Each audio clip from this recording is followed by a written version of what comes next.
You keep starting the same habits, reading, working out, studying, waking up early. You do them for a few days, miss one day, and suddenly you're back where you started. But the problem usually isn't you. You're trying to build a habit without building a system that makes the habit easy to repeat. So if you want a habit that actually sticks, start here. First, find the exact moment you usually quit. Don't just identify the habit, identify where the habit breaks. If you keep failing to study, maybe studying isn't the problem. Maybe it's the 20 minutes you spend scrolling before you ever sit down. If you keep skipping workouts, maybe exercise isn't the problem.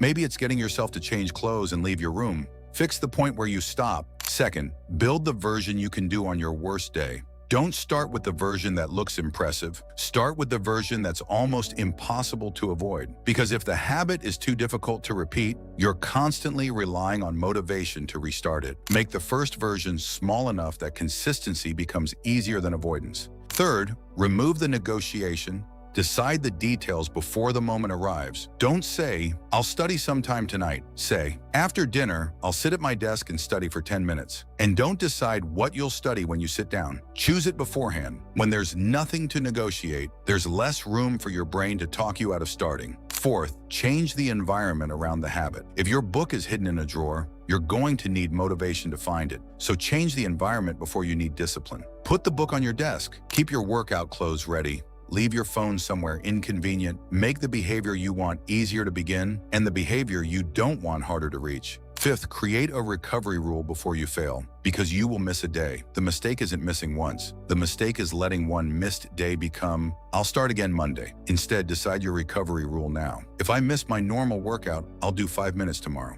If I miss studying tonight, I'll restart at the next available session. No guilt, no waiting for Monday, no restarting your entire plan. Sixth, collect evidence that you're becoming consistent. Don't just track the habit, track the promises you kept. Every time you complete the behavior, mark it. Because you're creating visible evidence that, "I said I would do it, and I did." That evidence can change how you see yourself. And finally, only make the habit harder after it becomes stable. This is where people ruin good habits. They start with 10 minutes, then suddenly decide they should be doing an hour. They go from 3 workouts a week to 6. They turn a manageable habit into another source of resistance. Instead, earn the right to increase the difficulty.